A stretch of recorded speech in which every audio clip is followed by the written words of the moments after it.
Hello, this is the Silt Verses role-playing game, part one. I am Gabriel Robinson. I use he, they pronouns, and I'm really excited to be playing a new campaign with this group of folks. We're just going to do quick personal introductions, so you can say your name, pronouns, anything else you want folks to know. And then we've already made characters, so we will go around and introduce characters, as well as just introduce the game and the setting. So yeah, let's go to Elle. Could you tell us about yourself? Sure. Hi, I'm Elle. My pronouns are she, her. I have very little experience with this game, but I'm really looking forward to playing today. Um, and yeah, excited to be here. And B. Hi, I'm B Narr, they, them, and I voice Faulkner in the Silt Verses, so I am rather familiar with the setting and most of the folks here. And I got to write one of the little sections in the game, luckily, and it's beautiful, and I'm very excited to play the whole game. I'm not like boasting about my section, the whole game. especially B's scenario, which well, hopefully we will get to in this campaign. So yeah, John, go ahead. Hello, I'm John. I work and write on the Silt Verses audio drama, so I work a lot with B. And yeah, just really excited to be here and playing with you all. And parts of the game are also directly from John's material, supplemental material for the setting of the Silt Verses. So had a big part in making sure the game reflected the setting of the show. So yeah, very excited to have you all here. And David. Hi, yeah, I'm David. I use he, him pronouns, and I am a big fan of the show. This is going to be my first time playing the game, though I have both played and written for some other carved from Brindlewood games in the past.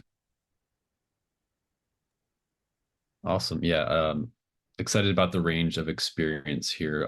One of the goals for the game is if you're a fan of the show and are very familiar, you'll enjoy it. If you know nothing at all about it, you can jump in and you will learn the setting as you go and still have a great time. So speaking of that, I'm going to do CATS, which stands for concept, aim, tone, and subject matter, just to kind of introduce what we're doing here. And then we will continue with introductions. So the concept for the Silt versus role-playing game, this is a game of folk horror and monstrous divinity. The players are a group of indebted custodians who are sent out into isolated territories to deal with stray gods and terrifying divine manifestations which threaten nearby communities. In this setting, which we will get more into, and we'll probably just ask John to give us the rundown, but gods exist in this world. They are manifestations of concepts. Think if the Wicker Man were real, if sacrifices to these gods worked, and then the worst parts of corporations and capitalism and society took that to extremes. That's the world that we're playing in. So the custodians investigate these entities and manifestations of these divine powers. You'll be looking for methods to appease, neutralize, or otherwise figure out solutions with the communities to deal with them. And as this happens, you'll also gradually become aware of a greater conspiracy behind the scenes, some other shadowy organization that's trying to sort of use your work for its own ends, for some other nefarious purposes. And ultimately, you'll have to figure out how to confront that organization and what you want to do about it. The game's also based on Apocalypse World and Brindlewood Bay. You don't need to know what that means, but if you're familiar with Powered by the Apocalypse games or Carved from Brindlewood games, that's the game mechanic type of system we're using. The only important thing there really is that these scenarios will involve mysteries in which I don't have a solution. So the players and the custodians will be kind of piecing together clues through their investigations to figure out what the answer is. So the aim of the characters in this story is to pursue investigations about these stray gods and their powers. Also to explore like a complicated past with divinities. So each of these custodians has some type of a relationship to a god. It could, which we will discover through play. It could be something that they still have a strong connection to through their faith. It could be a power that kind of hasn't released them and they're kind of still caught in the grasp of, or something else. The main important concept is that the relationship to these gods is complicated. As players, our aim is similar, but we're also going to kind of uncover the pasts of these characters as we play. We'll get to that through mechanics, but there's going to be specific ways that the game wants to explore your character's past, in the same way that the audio drama does, through kind of dramatic story beats and conversations between characters as they explore these weird things that come across and kind of reflect personally on what it means to them. The tone of this game is dark, strange, unsettling. If you've listened to the show, you'll kind of hopefully know what you're in for. In this world, monstrous horrors are viewed as miraculous and divine to some people, and there's quite a range of that. There are all sorts of systemic cruelties that are, accepted by society. The horror is very much about the mundane horrors, the sacrifices that are viewed as necessary for society. Again, a world quite unlike our own, just exaggerated. There's also, quite a bit of satire and social comedy here, commentary. So there's definitely a built-in humor to the setting, which we'll play with, as long as we make sure that the characters are taking the world seriously. The characters are caught up in this mess. Subject matter, again, if you're familiar with the show, it shouldn't be a surprise, but human sacrifice is pretty key as a concept. So there's lots of body horror, potentially, grotesque religious imagery, cults, possibly harm to children and animals, family trauma, government corruption and oppression, war, natural disasters. We're going to go over that in more detail with safety tools and make sure that we are, all on the same page with the content we're going to have in the game. But just if you're watching this video, just know that's some of the subject matter that can come up. So safety tools, I'll touch on that. We are using an online character keeper, and we will be keeping track of that for ourselves using lines and veils. So lines are content we will not have in the fiction, and veils are things that may exist in the fiction but will be either off screen or not focused on. We'll also be using the X card. So if any content comes up that we decide we don't want to have in the game, we can exit out, we can redo the fiction and move on. And we'll never question why. We might kind of clarify what it is so that we're making sure everyone's having fun. And I'm also going to add the O card, which I've seen recently, and that can be in the chat. But that's if you see something that you like and you're enthusiastic about, you can kind of just like add in the chat. I know for me, I'm all about weird cults and body horror and terrible things happening with my character. So yeah, it's a good way to kind of indicate. It's one of the strengths of playing online is we have our little chat on the side. Again, just making sure we're actively making sure everyone's having a good time, because the players are more important than the game. And finally, open door policy. Even though we're recording, life happens. We got to take care of ourselves. If you got to get up and go, don't worry about it. Just let us know if you have to leave. Any questions about any of that intro so far?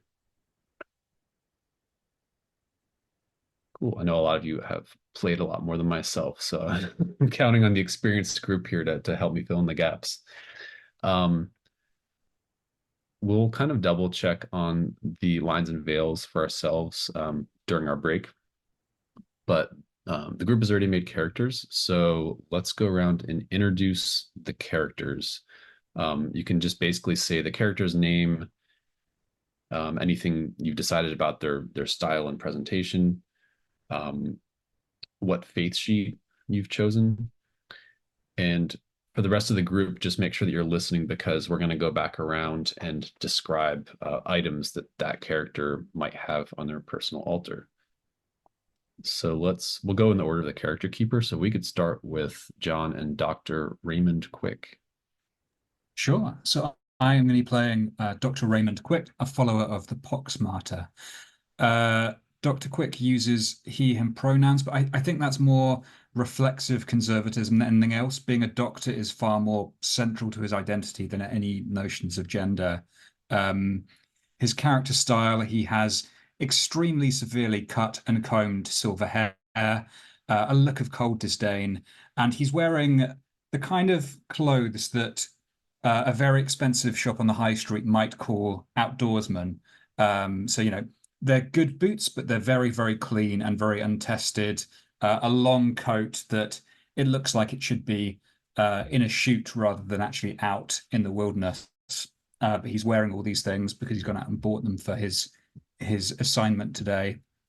What else do I need to tell you? His altar is a rather large and securely locked trunk, and his personal ritual is going to be attending to that large, securely locked trunk. Awesome. And we'll see more about personal rituals and altars. They're more than anything, they're for flavor, but thanks for adding those in. Great. Let's go to Zeph Harrow. Hello, I'm going to be playing Zeph Harrow, a follower of the Saint Electric. He, they pronouns, and he's wearing coveralls that are like, I think in direct contrast to Dr. Quick, they're very clearly well worn. The sleeves are rolled up. Sometimes the whole top is like tied around his waist. It's very, very utilitarian. There are prayer marks for the Saint Electric branded on both of his wrists, and steel-toed boots that are grounded, obviously, with rubber soles. Not that that matters. And his altar is let me scroll down so I make sure I get all of the delicious little detail here that is in these personal altars. If I can find it. I am so good at this. I do know it is a circuit board. Yes, oh gosh, I lost it. Oh well. Okay, it's a circuit board that is has a lot of various old bits of Saint Electric soldered with fragments of sacred relics. Thank you, John. And I have one back there. We'll see if I solder it later. And his personal ritual his personal ritual is scanning the radio. Awesome. I feel like every time I've seen someone play the Saint Electric, they've seized on the radio, which makes sense for the setting. Great. Let's hear about Bastian Dyer. Yeah, so I will be playing Bastian Dyer. Bastian is a follower of the Cairn Maiden. He's a youngish guy, probably in his late 20s, kind of floppy dark hair, a bit of a kind of James Dean vibe to him, wearing kind of floral shirts under a heavy leather jacket, rugged hiking boots that are always seem to be caked in freshly turned soil. His personal altar is a bundle of loose bones from different creatures, and perhaps fittingly as a result, his personal ritual is scrimshaw. So he'll often be carving and whittling those bones. It's so cool with the Cairn Maiden. I hadn't thought of that combination. And then finally, Meriwether Resnick. Yes, I am playing Meriwether Resnick, a follower of the Watcher in the Wings. She is probably late 20s, early 30s, often found dressed in an anorak that she's kind of drowning in. I'm imagining her with a sort of thin, like bird-like physique. She wears sunglasses almost all the time, and she has a prayer mark tattoo that covers most of her back, sort of like positioned between her shoulder blades. Her altar is... Somehow I also lost my altar. There it is. An abandoned and crumbling theater to which only she has the key. Yeah, I think that's Meriwether for now. Excellent. And I realized I didn't read the paragraphs describing what these different deities are, but you can kind of see that in the character keeper. I don't want to recap all of that up front because we're doing so many introductions. But keep that in mind. Kind of just remember you in our campaign, we're making our own version of the setting, and we're also getting to see your version of what it means to have some kind of relationship to that particular god, whether that's fraught or something else. So it's just as much how your character views that god, as what it is in the setting. So next we're going to go around and introduce and populate the characters' altars. So altars are sort of an abstraction of your character's equipment list. All the items on your altar can be used to give you advantage in later actions your character attempts, and it's very loose and very open to interpretation as to how you do that. But let's go back in the same order of the character keeper for Dr. Raymond Quick. The rest of the group is going to say what we each think that Dr. Raymond would have, Dr. Quick would have on his altar based on vibes and description so far. So anyone feel free to jump in. I think you have a scalpel that is engraved with like your name, including doctor, for sure at the beginning. It's very trusty. It's very sturdy. You might have some even replacement blades for it. I love that. Yeah, I think he got that as a leaving present at one of the many hospitals where he consulted. Yes. I think that the good doctor has several like mason jars filled with interesting organs.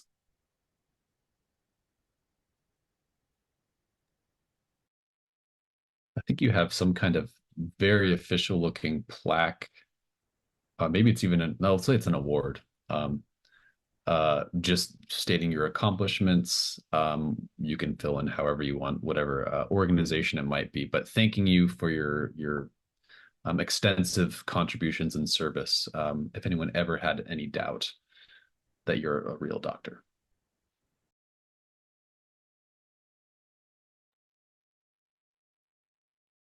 And feel free to veto this, but I think you have a pet leech. I am absolutely not vetoing that. What is my pet leech's name? Do you want to pick one? Oh gosh. I think his name is, I think it's something quite mundane. No, let's call him Lazarus. Lazarus the Leech. I love it. Thank you. Amazing. Are you okay with all those items, John? Awesome.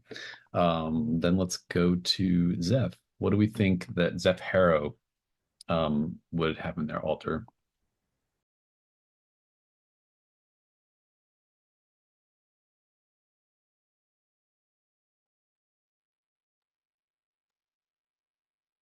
What when Zeph is scanning the radio, is it music that he's into, or I think it's more spoken word. I think he's trying to divine what the saint is like saying and trying to do it like people do in ghost shows and trying to catch something that he thinks is a message. awesome? Or maybe Yeah, it's I think one. you should have. I think you should have like notepads filled with almost automatic writing where you can try to divine the saint's voice. So almost going into a trance and trying to pick out what she's saying to you. That's so good.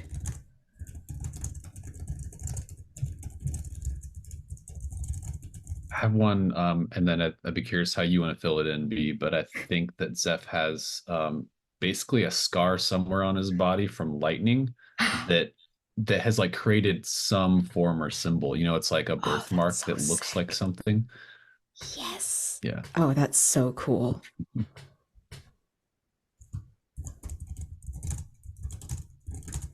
And of course, the fun part about these loose fictional things is you don't have to decide what that is. You can wait until the right moment and say, well, I'm going to reveal this thing and here's what it is. And that's perfectly fine. So I was actually going to go for something similar to John's suggestion. I like the idea of the kind of like lists and lists of numbers, but I think instead I'm gonna say like a big one of those big old metal toolboxes covered in loads of sort of stickers from different locations. Oh, I love that. Is it full of anything or is it empty? I think probably full of tools still, or maybe not. We'll see. If you wish to leave it mysterious, but yeah, I think Pandora's it's certainly box. heavy. It's certainly heavy. And I think you have a mini synthesizer. Oh my God, I love that.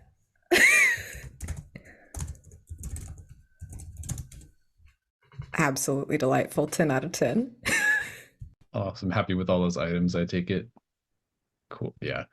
Again, I've also seen really cool players go like musician directions with Scene Electric, which is also entertaining. Let's see what we think Bastion Dyer has on his altar.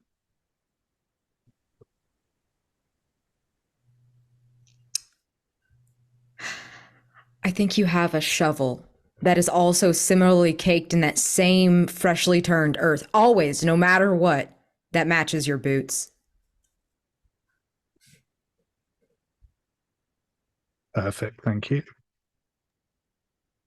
You mentioned scrimshaw, so I'm going to say you have a bracelet formed from finger bones, and when you sense the maiden is close, it just tightens around your wrist.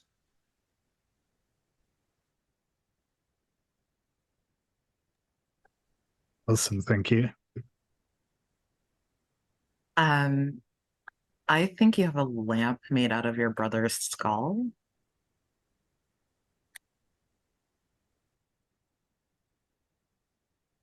Sure.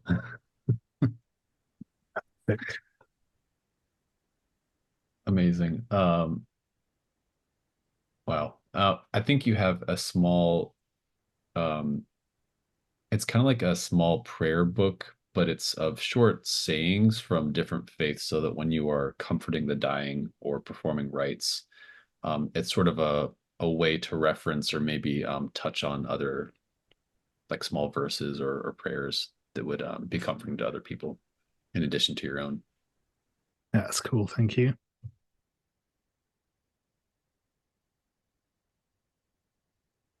And that's everyone. Are you happy with all those, David? Yeah, no, those are all great. Thank you very much. Awesome. And then let's get to Merryweather. What do we think Merryweather has on her altar in her theater? I should clarify. Again, it's abstract, so I know some people seeing the game are like, "How do I carry this with me?" And it's you have it whenever you need it. So, Elle, is there a particular kind of performance or theatre you want us to be pushing for here, or?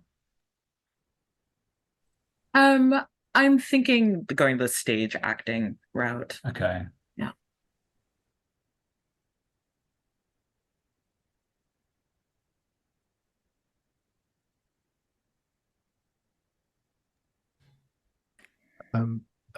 I'll jump in if that's okay. Yes.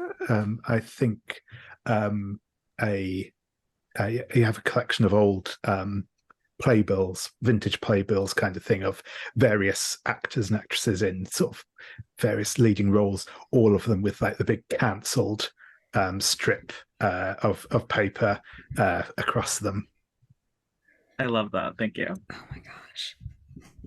I think she has a prop gun. It's just one of those kind of very obviously plastic prop guns, but maybe with the power of belief, it could become something more. I think that you have access in this theater to an old like pipe organ, like how they used to play behind silent movies.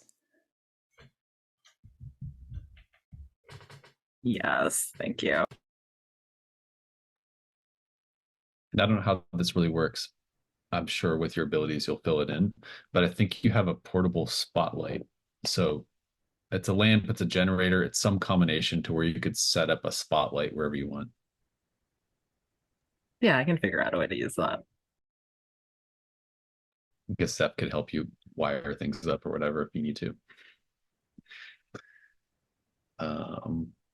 You happy with all those items, Elle? Very happy. Thank you all. Awesome. Great. Let's do a little break here, and then during the break, take a look at the lines and veils for the safety tab. We'll kind of review that off recording, and we'll jump back into it. So we'll take 5 minutes. That's cool. All right.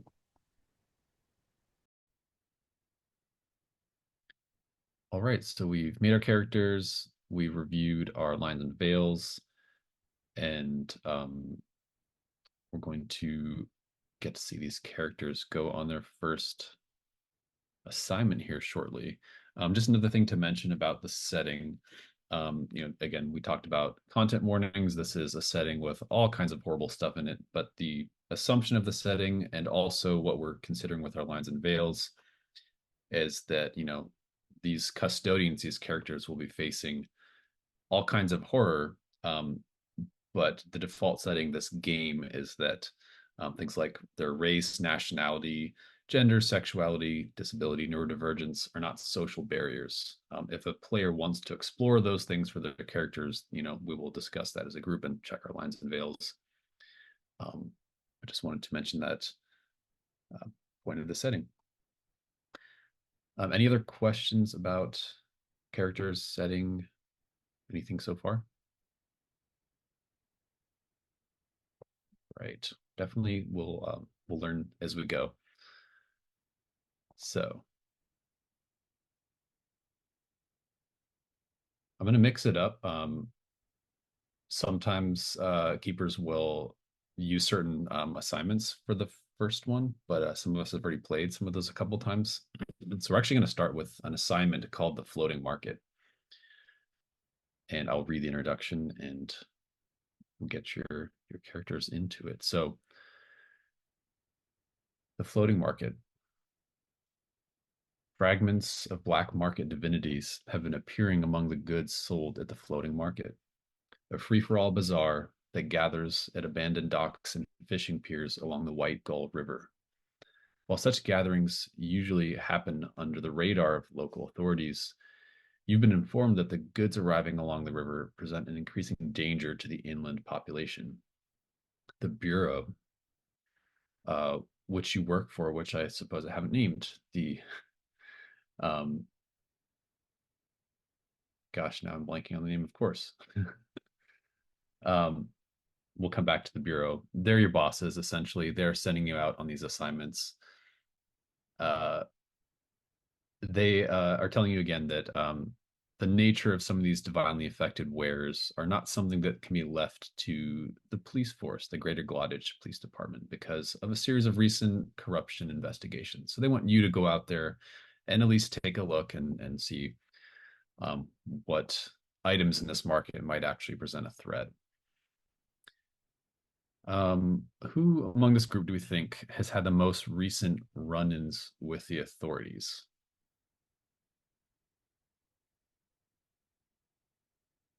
Any thoughts? I'll mention too, in this setting, there's this corruption at every level: government, local police departments, your own bureau, probably. So that could mean any number of things. Dr. Quick, his troubles with the law are well past him, thank you. So he'll be looking at these reprobates and imagining it's one of them. Yeah.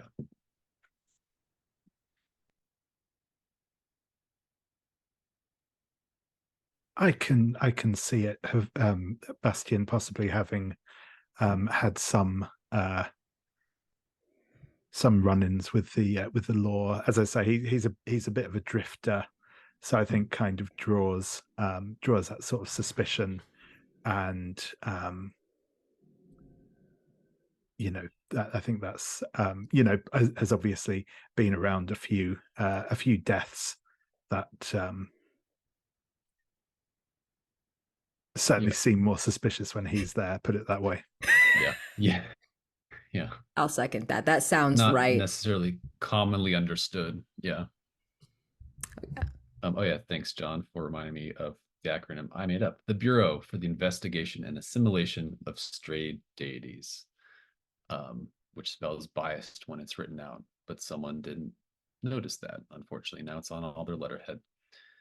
But Bastion, just because of your your experience, why do you suspect that no one actually intends to shut down the floating market, but that several groups are actually vying for control of the market themselves? I'll paste that in the chat too. I think that Bastion's suspicions are aroused by the fact that there is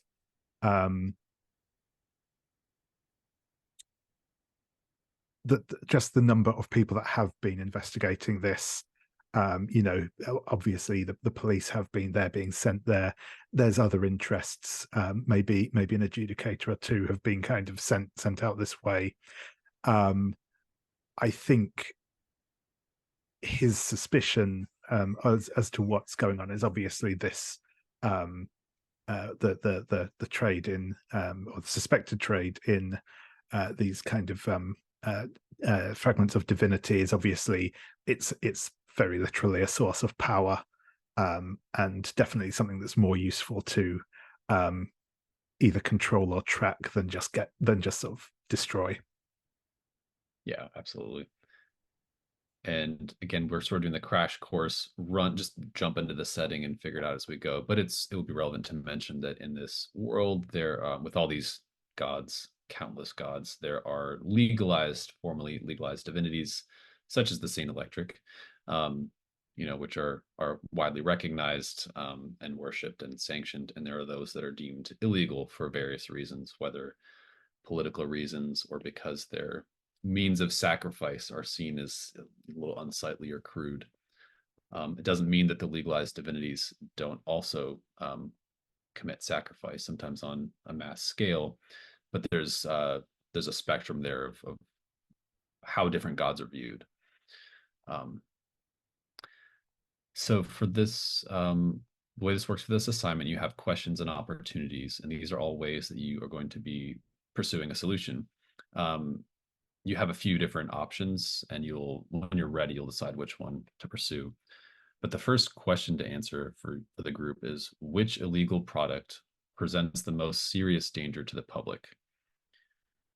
Put that in the chat. And it's a low complexity. It's complexity 2. We'll get to what that means, but you only need a few clues to have a chance of kind of figuring out deciding that for yourselves.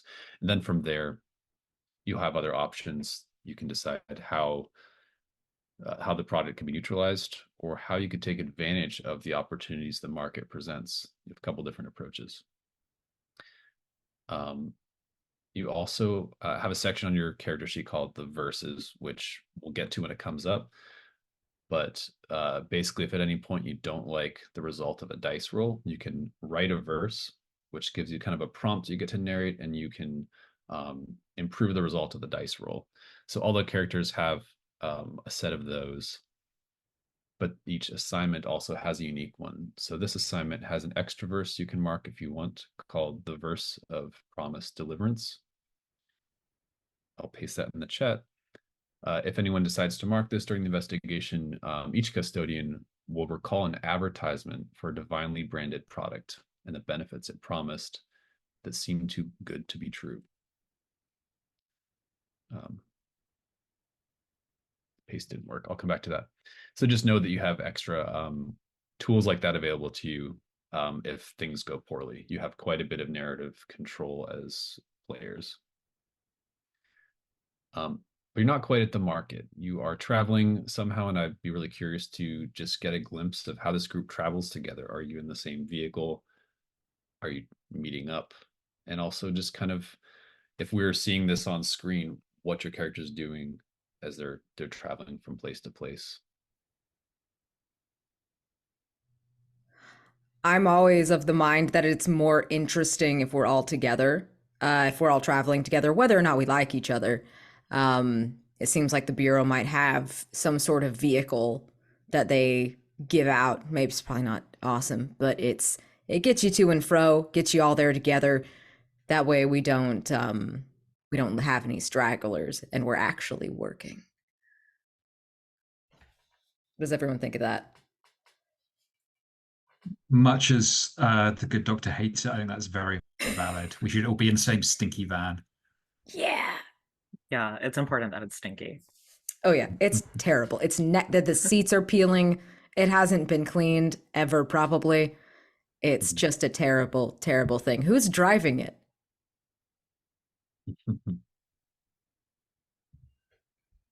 It's another good prompt. Who do you all trust the most to drive, or do you just delegate to whichever, you know? I think Zeph would volunteer, but that doesn't mean any of you would let him. That's your decision. If it's an electric car, I think Zeph would be driving. I like the idea that maybe 'Cause- that was assigned to you because, like, maybe this is one of these few. Maybe it's not a particularly good model, but it's like, well, if it breaks down, you'll find a way to fix it. We don't have to bother like assigning you a new vehicle, so you get this one. Sorry, you were saying something. Fabulous. Well, then he's What was- busy driving and also has the radio on and is occasionally just randomly changing the channel, regardless of what unless someone else reaches over and does it. Some of the radio commercials that come on, you hear, at one point there's a military recruitment ad about the kind-eyed colonel with the bushy mustache, how watches over all of our young men and women in uniform, gives comfort to them, and not only should you thank them for your service, but you should consider signing up yourself and do what's right, do what your country needs of you. Then it will cut, to a commercial about and kind of like that low budget, like you're getting into rural areas, so you get weirder radio stations and ads. There's advertisement for the Church of Boundless Divine Favor through their electronic mail lists. You can sign up, blessings will be yours. On boundless blessings. Don't waste any more time. Sign up now. And of course, Third Eye Tea, the latest psychotropic beverage from the Grinding Lord. The grind never ceases. Productivity never ends. Why slumber through the visions that can be yours if you just open your eyes? And with the Third Eye Tea available at your local retailer, you too can avoid the scourge of listless sleep and remain open to the wonders in front of you. Things like this. At some point, though, you do arrive at the edges of the market, and there's a number of vendors here that you can go and investigate. We're gonna sort of collaboratively describe the setting as we go, though.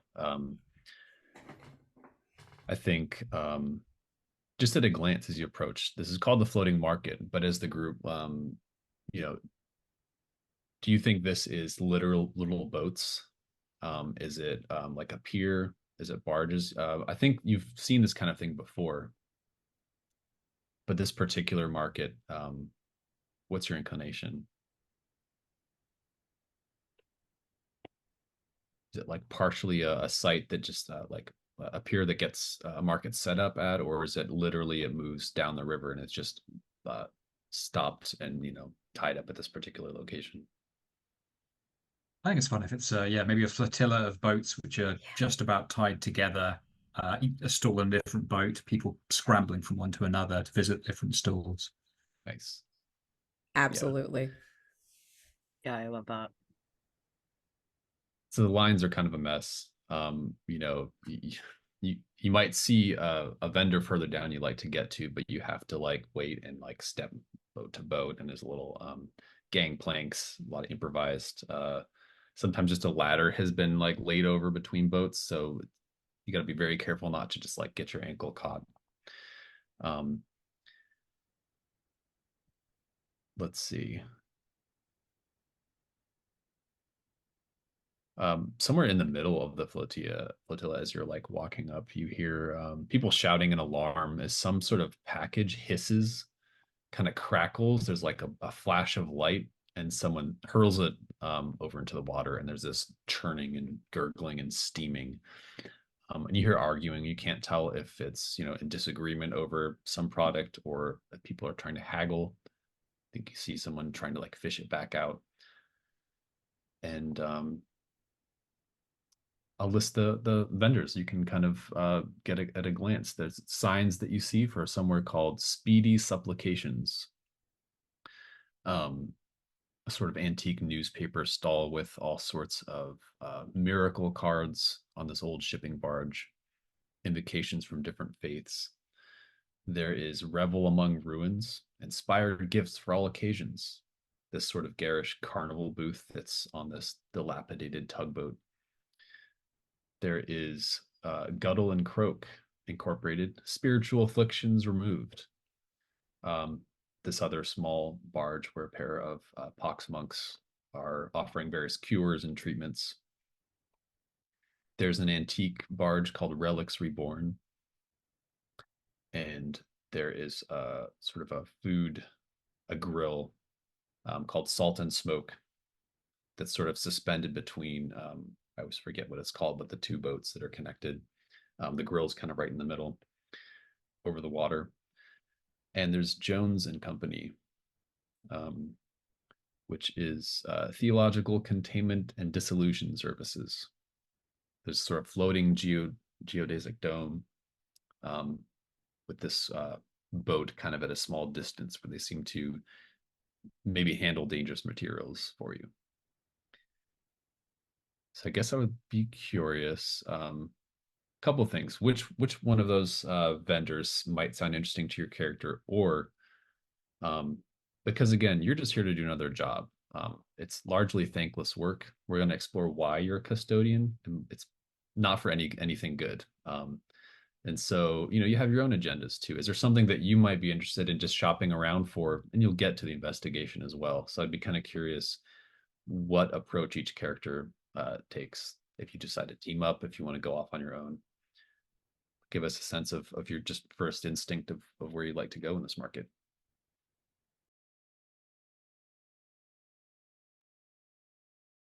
I'm happy for someone else to join her, but Meriwether, I think, will be drawn to whichever shop that commotion was coming from before. Zeph is inherently nosy. So I think, and that was a rather interesting explosive. So once he's parked the van. I think that's an excellent idea that you two should go and check that out. I will liaise with the pox monks. They are superstitious brutes, of course. I'm a man of science. They put their faith in their god. But yes, you run along and I will speak with them. I'm all right. Are you going by yourself or? Ideally, yes. And I think Bastian is going to wander off towards the antiques barge. That seems interesting. Sounds great. All right. I suppose we'll meet back here or something. Yeah. We'll figure it out. Let's see. I think I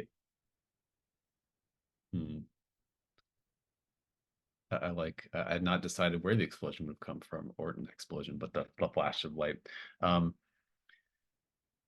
think that seems to have come from Jones and Company, the theological containment and dissolution services. So we'll start there with Meriwether and Zeph. You kind of have to, wait in line, nudge your way past. You have to be a little pushy at some point to get boat to boat all the way down to that particular vendor. Along the way, there's a child in rainbow face paint and some sort of homemade costume that starts wailing, like when a child's out at a market or public place and is just like starting to crash. You've had enough. And their nearby guardian fervently tries to hush them and promises to find something else for their birthday, and is picking them up and trying to awkwardly like push past you and get off. of these ships. And noticeably, they're going the opposite direction of Revel Among Ruins, the sort of like carnival-looking place with all the toys. But Jones and Company Theological Containment Services, it's a large floating geodesic dome with prayer marks of sanctuary and containment on every surface. And it's tethered at a distance to a repurposed Coast Warden rescue boat. So we'll paint the scene. This is where everyone gets to add some description. Despite its humble appearance, how can you tell that the providers of this service are in fact quite experienced and competent in their work?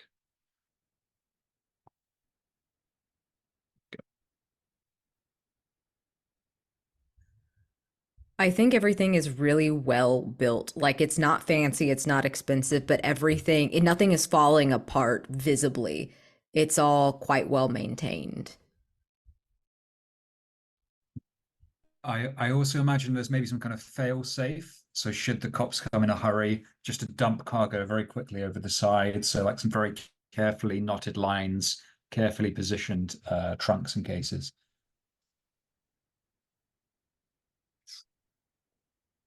I think that obviously this kind of geodesic dome is quite uh, an awkward space to work in, perhaps. But just the way that the people inside kind of move around each other, it just shows that kind of that they have a lot of practice working together.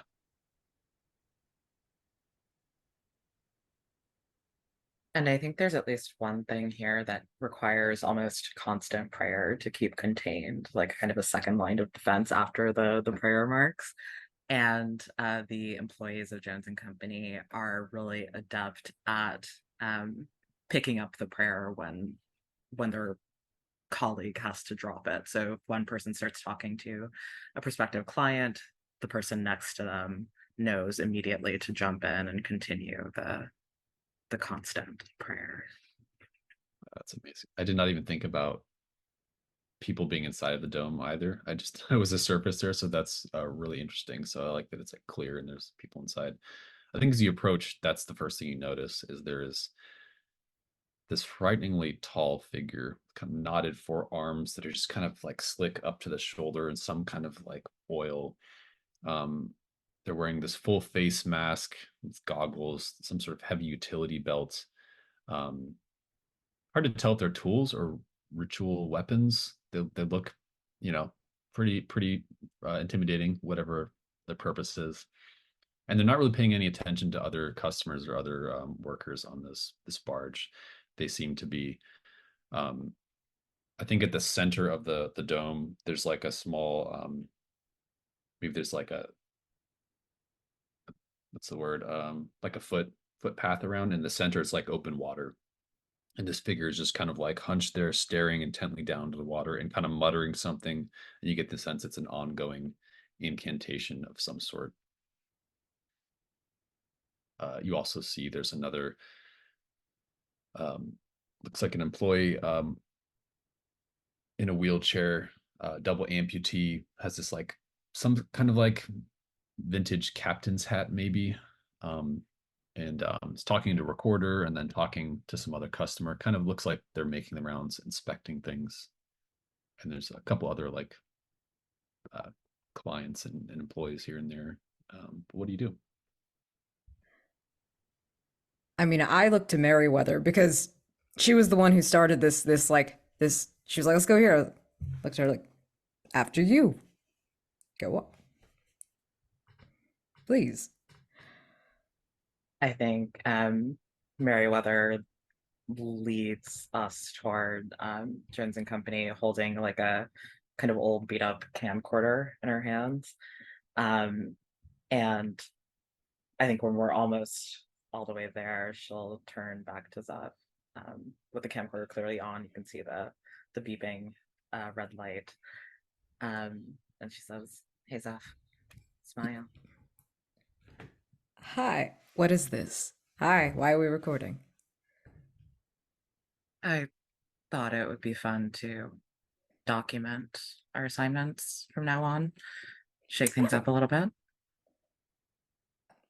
All right, I'll I'll try to look presentable. I think in your like little viewer of the camera, like it's like suddenly darkened as someone steps in front. You see this like impression of like a leather trench coat. Kind of look up. There's a woman with shaved head, constellation tattoos. Seems to have like under the trench coat almost like a bandolier of like maybe small vials or prayer scrolls or something. And says, sorry, I would not advise recording near here. We have unstable materials that sometimes don't react very well to being watched. But can I help you? Is there Oh, something that you need disposed of? oh, don't worry. My friend here is a professional at this. She's very skilled at this. She's fine. Yeah, can you tell by the equipment? And she gestures at the camcorder that's like seconds away from falling apart. I haven't seen one of those working for a while. That is impressive. Were you looking to sell it, make a trade? We do offer very specialized services you won't find anywhere else on the river, at least not the way we do, not the way we can handle things. We can take anything off your hands, of course, for the right price. Not that we're collectors or anything. I mean, if you've seen half the things we've disposed of this very day, you'd understand that this float couldn't even contain structural integrity if we kept everything here. So quite ready to handle whatever. It's okay if you don't want to say it too loudly. Whatever you need to get rid of, no questions asked. Beyond it for professional reasons, of course. But she is offering to like trade your camera or something. Yeah. Zed just kind of looks at Merryweather expectantly, like clearly she has a plan. Clearly. Well, can we see what you got? Well, sure. One thing, and I think she will ask you to not record this. It's still in development. Details aren't final, but one thing we were quite proud of we've been working on, because we can't be everywhere all at once, of course, is our latest product. She kind of gestures to this heavy industrial chest. It looks like there's a couple other prototypes, but this has like reinforced corners, padlocks in every side of the lid. Because this is well, we're jokingly calling it the pit in a box for now. But this uses our team has been working on this. My colleagues have applied these precision aligned custom prayer marks, including patient void. Takes out a scroll to kind of double check her notes. The equalizer, the endless dream from which we are born and shall return. And this basically, whatever you put in there, it is never going to emerge again. Keeps it in sort of stasis until it can be transported to one of our other sites. So if you run into something in the field that is too unstable or dangerous to handle personally, this is just a very reliable transportation method.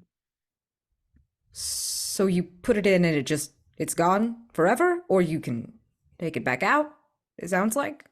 We don't advise that you open it back up. Okay, so it's just gone. From our tests so far, yes. Interesting. Is there any way we can see it in action? I think this would be a fun information move here to kind of see how she responds to it, or if you notice anything else. Let's come back to that roll. I'm gonna see with the other characters, and then we will see what happens there. So remind me, Bastion was going to the antiques shop. Yeah. Great. Okay. So Relics Reborn. It's this shipping barge that's piled. It's a piled maze of old antiques, like unwieldy stacks of crates and furniture. It almost looks like a child's fort. Like they've kind of tried to like make their own like fort on top of this old boat, or nest of some kind. There's like salvaged machinery and office appliances.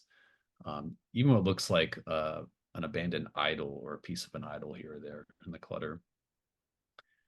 This is a paint the scene for everyone to describe how can you tell that this vendor travels far and frequently?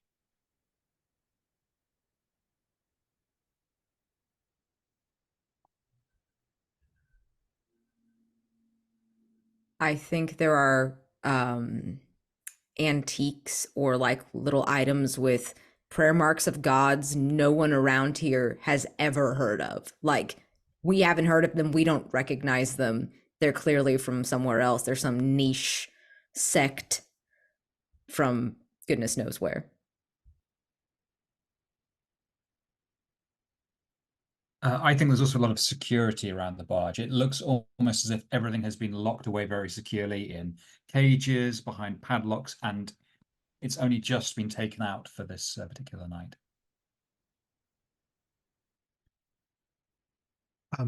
I think there are kind of lots of almost like seals on the edge of the cabin that sort of are obviously like kind of almost like kind of custom seals from different ports that the ship's been to.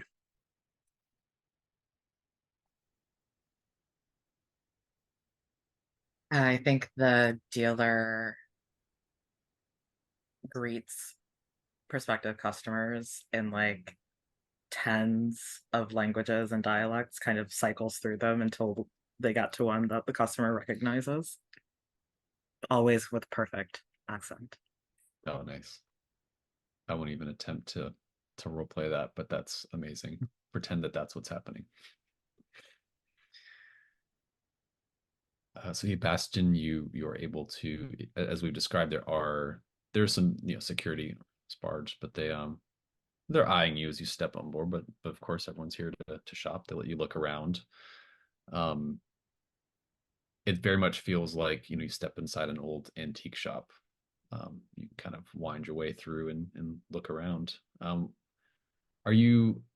I'm curious if Bastion has like, is this a thing that you do? Do you like to look for old antiques or relics? Do you have any personal um, interest in that, or are you purely looking for reasons of the assignment? Yeah, I think Bastion is doesn't he doesn't really he's not like a collector or anything like that, but enjoys browsing in antique shops. There's something about seeing all these bits of people's lives left behind in their wake that is appealing to him. Um, and I think, yeah, so I think he's kind of probably at first just going to be kind of browsing through what's here, kind of getting a feel for it. Sort of just really kind of probably, yeah, at the moment more kind of basking in the ambience than you know trying to ferret out secrets. Mhm.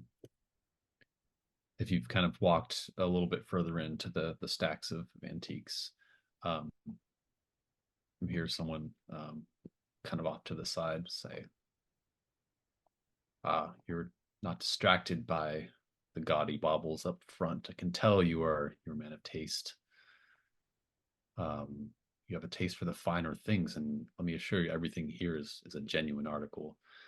Um, from trusted partners, broad, uh, trusted networks, sources. I've only tracked down the finest items. I think I have something that might interest you. I can tell you have an eye for the finer things. You see this figure's apparently an antiques dealer wearing sunglasses. Get this little hint of some kind of imported perfume. He has a tailored suit, but it clearly is in a little bit of need of repair. And introduces himself as Mr. Salesa. Is there anything you were looking for in particular, my friend? No, but I'd love to hear this recommendation you have for me. I'm always interested in anything with a bit of a story to it. Of course, I knew I wouldn't be wasting my time with you. I don't like to waste time. He kind of pulls aside a curtain, and you see that there's a painting. Um, Strange painting. The frame almost looks like you can't tell if it's some effect that's been painted on it or if it's been like in the water and it's waterlogged and it's just stained. but this it's a landscape of drowning hues of violet and black. There's these sort of sense of like almost barnacles on the frame, and you can't tell if it's abstract or if it's kind of been deteriorated over time, but you get the impression of like gray lobsters creeping from polluted city canals. um, there's like indications of like there's figures, but then they look almost like they're skeletons that have been picked clean. um, Again, you can't tell at a glance. It's hideous, but you can't tell if this is like purposefully a landscape that's been drowned and picked apart and ruined, or if that's what's happened to the painting, the way that the paint is showing up. Because yes, artist unknown, I'm afraid, but brilliant, isn't it not? It's certainly eye-catching. It's an unusual piece. I can't imagine there are many like it. Not at all. I'm told from very trustworthy sources that this was painted by a prophet of the river, perhaps even this very river. And we don't want to sell such objects just to any idle collectors. This is a piece to be treasured. This is perhaps a piece to be placed on an altar, something worthy of reverence. It's like, now, let's get to it. I can tell you're interested. And he's starting to like try to haggle with you, or like, present a deal to you. Let's cut over to Dr. Quick. Come back to Bastion. So Dr. Quick, you're going to Guttle and Croak. I thought it was interesting that you mentioned like, oh, those pox monks. So it already seems like Dr. Raymond Quick has a very different view of his profession or his relationship to the pox mater, or to Brother Boyle and Sister Sore. What's his like first impression when he sees it's I'll describe it a little bit. The sign, it's like a hand painted old-timey looking sign, spiritual afflictions removed. And it's Guttle and Croak are the sort of proprietors, and one of them always seems to be sitting on the side of the barge with their feet dangling in the water, and is kind of seems to be a little bit more playing this like folk magic theatrical kind of role. They're like, they have some incense burning, they're blowing smoke, sprinkling like water and things like that on their patients, laying on hands. And then on the other end of the barge, Croak seems a little bit more hands-on in some ways, still very folk magic-y. Like they're beating people with rushes, they're just smearing foul-smelling poultices on them. You see some buckets getting some questionable odors from this operation. Actually, I think I just want to ask the doctor this question. What elements of the Pox Monks operation still give it an air of legitimacy, if barely? I think that where we can see the instruments of more universally recognized medicine, where there are syringes, surgical tools, bandages, they are actually neatly sterilized, properly ordered. There is beneath the ceremony the sense of actually quite a structured and sensible medical operation going on here. Nice. I realize I described it as weird and then remembered the question at the end, so I appreciate the use. Like they're not necessarily total quacks here or whatever, but yeah, you see there's, you kind of have to wait in line to squeeze onto this boat. There's maybe someone who even made their way on here with like crutches and is hoping to be cured of whatever is restricting their mobility. Someone seems to be pushing past you with something in a jar that's sloshing around. They're clutching very, very carefully to their chest. And you have these. Yeah, go ahead. Oh, just as I'm queuing, I'm less focused on the Pox Monks and more keeping an eye on my companions, because I've seen Meriwether has a camcorder out. So I'm kind of ducking and skulking and trying to make very certain they can't see me. And every so often in the queue, maybe I say something quite performatively like, Well, of course, it's not real doctoring, is it? That's great. I think there's some uncertain others who are in line are kind of like trying, to not hear you. They're like, well, they've already waited in line. They hope this is a real doctor, but you're a little bit of doubt on some of their faces. And you see the two describe the two figures. Guttle is sort of hunched on gangly limbs. Seems the limbs seem a little bit too long. Has a deeply wrinkled face and beady eyes. Um, wearing linen robes, almost with looks like some pieces of fish nets and an oyster shell necklace. And they have a habit of interrupting conversations to just confer with invisible clients or spirits somehow. Maybe that's just part of the act. And yeah, Guttle is the aura cleanser, and Croak is a vanquisher of ailments.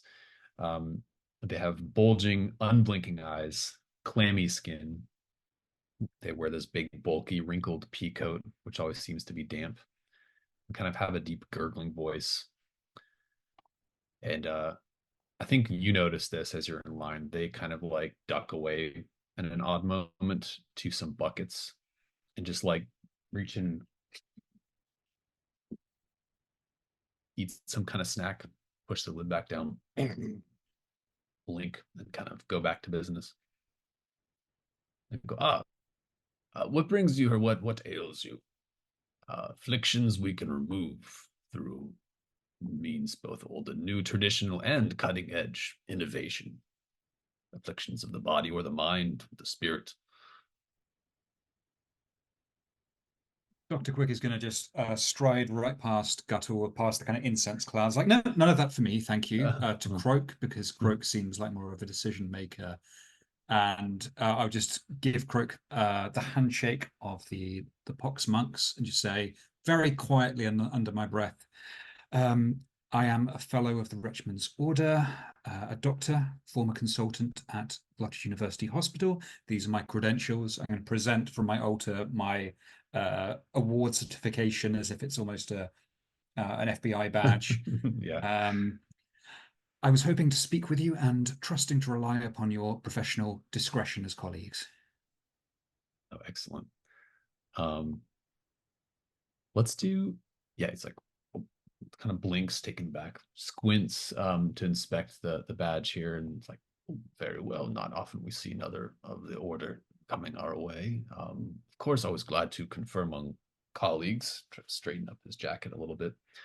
And yeah, you can make the information move here if you like. If what else do you not to like cut your role play short, but like I think this would be a role that you're leading to. Yeah, absolutely. I was intending to ask, have they observed any examples of dangerous practice that have perhaps brought victims their way to be healed Oh, nice. here on the market? Yeah. Okay, go on. So let's see. I'm trying to make sure we don't forget other roles that have happened or are going to happen. Let's introduce the role since we just have you here. It'll be a little more simple, and then we'll cut back to Merriweather and Zeph. So the information move, we have there's a play structure moves tab. So when you search for a clue, you conduct research or otherwise try to gather information. You've already described how you're doing so, and I think this will be rolling with presence based on how you've made this approach. So you'll roll 2 6-sided dice. We don't have a roller we're sharing, so use your own or your own dice, whatever works for you. Yeah. And you'll add your presence score. Are you intending to mark the credentials for advantage? Nice. Yeah. So you roll 3 and take the 2 highest. Okay, rolling now. I've got a 3, a 6, and a 6. So 12. My presence is -1 still, so 11. I love that it's -1. That's great. 11 still a full no, success. sorry. Presence is 0, communion's -1. I'm sorry. Oh, okay, nice. So it's a 12. It's a 12. Excellent. Okay, so we'll come back to that. You get a clue, and there's some kind of bonus here. First roll, excellent. Help me remember that though, because as I'm bouncing between, I don't want to not give you the clue. So Merriweather and Zeph, you had asked to see Meriwether had asked to see this pit in a box in action. So yeah, I think I want to treat this as an information move as well. Again, this is mechanically how the game is how you get clues to solve the assignment. So I'm going to give you a chance to do that. Do you just, I'm curious, Ella, do you have anything that you offer to be disposed, or are you just trying to see if they'll give you a demonstration? Or Zeph, either way. Let's see. I mean, You can make up whatever. It doesn't, I don't mean a thing on your sheet at all. oh, Just okay. for fictional setting the stage, you know. I reach into like the pocket of this these coveralls and like rummage around for a little too long. There's a little too much jingling, and I pull out this bundle of wires just like randomly, just not really connected to anything. Will this work for a demonstration? Sure, sure, we can make that disappear if that's you sure you don't need that? I mean, Oh, I have a could lot. use Don't worry. No, I have plenty. imagine just like wires like this spool in your pocket. I think simultaneously Merryweather's like, oh, he has a lot. Like, yeah. This is Where that normal. came from. Yeah. Nice. Yes, this could be, let's see, I think information move as well. I mean, again, you can mark an item if you wanted to, but you don't have to at all. You can just fictionally describe a thing you have like you did. Um, I think this will be insight, because you're trying to like perceive and notice what is going on here. Who wants to make the roll? I mean, I think it's Merryweather's since she was the one who prompted this whole thing. sure, Sounds I'm happy good. to. All right. That's a 9. Right, okay, so you find a clue, but there is a complication in some way. I think she takes your handful of wire, says, please stand back, and kind of says like, um, you know, you know, disposal in progress, everyone, please move away. And you see other people kind of like step back a little bit. It's just like a metal chest. You don't really get what the fuss is, but it seems to be their kind of standard procedure here. You notice she's already kind of put on like full like elbow length heavy gloves of some kind, takes your wire, which you were just taking out of your pocket, but then opens, kind of turns away. You see a couple of gestures of her maybe working the locks, or maybe some way that these prayer marks are interacted with.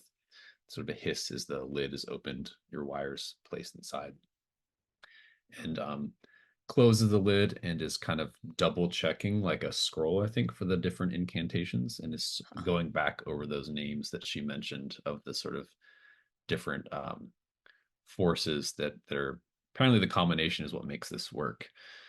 It's the patient void, the equalizer, the endless dream from which we are born and shall return.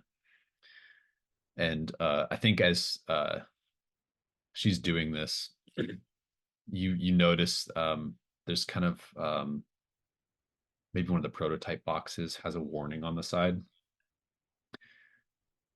that says simultaneously disposing of untested combinations of sanctified, hallowed, anointed, imbued, or otherwise divinely affected materials, presences, or manifestations may lead to unlicensed transfiguration, irreversible environmental pollution, and rapid acceleration and or degradation of spatiotemporal continuity. It goes on. They're trying to cover their bases here. And there is the lid closes and the box kind of seizes, and there's like sparks as if there's some kind of electrical reaction or malfunction, and we will come back to whatever that's about. The complication. Let's go back to Bastion. So Mr. Gabriel Salesa is trying to push this really weird painting on you. It's insistent, and it's also pretty large, I think. It's a good like 2.5 by 3 feet, 4 feet painting. Be a little bulky to carry around, but it's like, I'll make a special offer for you. What do you think? This would go great on your. You look like you have a home, maybe with a riverside view. This would look great in your living room. The water's here. The landscape transformed. It is as I say, a hauntingly beautiful piece, but I don't think that's something I could find a space for. I have no doubt that you'll find someone here who will be enchanted by it, though, and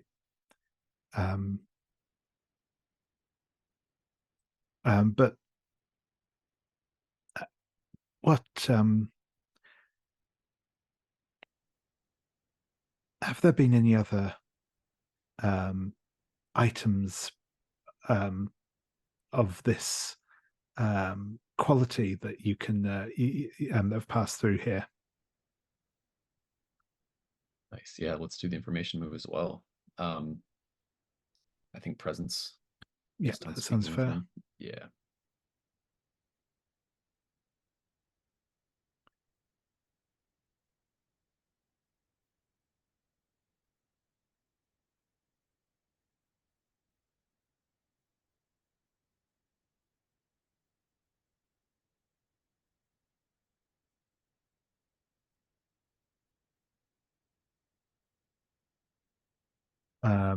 That is a total of 4.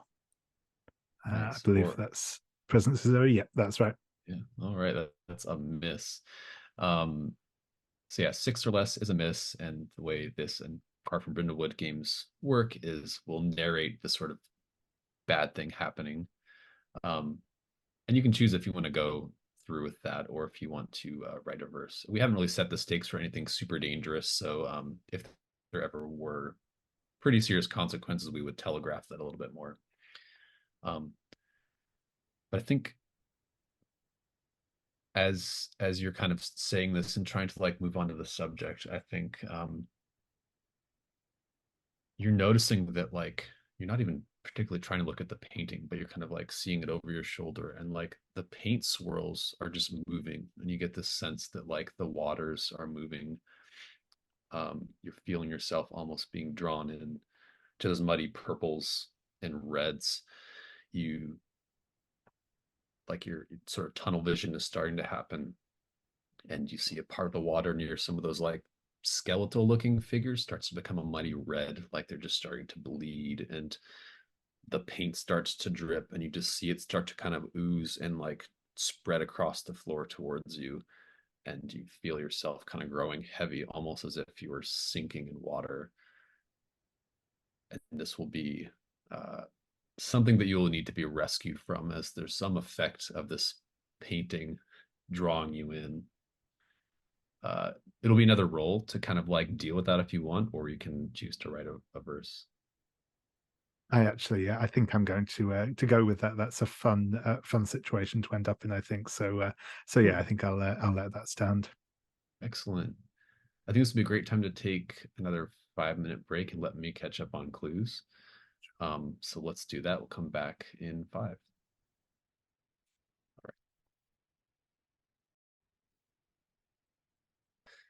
All right, so let's jump back to Dr. Raymond Quick, I believe, did the first roll here with a 12. And you were speaking with Croak, who's again the big. They're not exactly a frog, but it's like very frog indicating, bulging eyes, big like sodden coat, that kind of caricature a little bit, and kind of blink and see your credentials and say, thank the pair, the Boyle and sister Soar, someone here to actually help us. Looks around. I actually am in desperate need of a worthy colleague to give a second opinion, and kind of like ushers you around the side of this, whatever the structure is on the tugboat. So first, I'm actually going to give you a conspiracy clue, which we don't even know what that means yet. We haven't even talked about the conspiracy, but when you roll a 12 plus, or I want to put it in there, I will.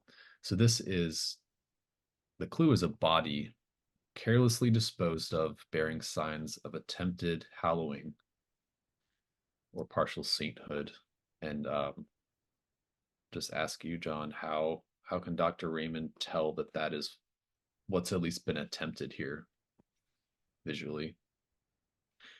I mean, as a medical professional, when a body has a second head growing out of its first head like that, you tend to get the impression that this is something not within the remit of ordinary medicine. So yeah, my professional opinion is this horribly misshapen body that was clearly midway through the process of becoming something more than and less than human has definitely been attempted to be hallowed. Yeah. And they've draped some old like piece of tarp over it, somewhat respectfully, but you can see, yeah, and like this washed up, and I need to get rid of it, of course. Sundown, we're hoping to visit our colleagues over at Jones and Company. Very, very helpful with this sort of thing. Not a patient, want to make that very clear. This is actually not one of our patients. Washed up and just had questions. We've thought about maybe not moving our business to the river anymore. Things have gotten a little bit strange and been seeing this kind of thing. So you do think this is not, that didn't just grow. This, someone did this to the body, in your professional opinion? My dear Croak, do you think this is normal? Does this sort of thing just happen around here on the river? Well, I mean, sometimes fish have extra heads, or there's mutations that happen. I'm not from this region, so I didn't know if that was just sort of the thing that happens. But you, as a doctor, good to know. It starts like taking out a sodden notepad and like is writing, and like the ink's just like spreading, like it's not recording, but he's trying to take notes or go through the motion of taking notes. So I lay a hand on his shoulder and, not trying to be condescending, but inevitably doing it anyway, I say, "My dear colleague, Dr. Croak, tell me, what makes you think this body came from somewhere on the market? And do you have any suspects, perhaps, who might have been responsible?" Nice. We'll come back to that. But your regular clue you get as you're looking around is clue is strange residue around an object. And it's purple mold. And let's see, what would that be? I think it's like on the edges of some of one of the buckets that's on, and with the lid on it, you don't know what's in the bucket, what they're doing, if it's just supplies, if it's disposal. But it's distinctively like a weird purple mold's growing from it. And yeah, as part of, I'll just throw in there as part of the conspiracy clue part, it says, well, I've heard, now this may be nonsense, of course, but I've heard that there are government organizations that do this sort of thing, experiments that are happening, but it sounds like nonsense to me. Why would they be adding heads to people? Can't see the use in that. And an extra, well, I could see the use in an extra head, but that's the kind of like context for the rumors. Like they've heard that there is some place that there is active experimentation going on. We'll come back to whatever Croak thinks to do next here, and go to Merriweather and Zeph. So you do get a clue, but there's a complication. I think Merriweather will notice this clue.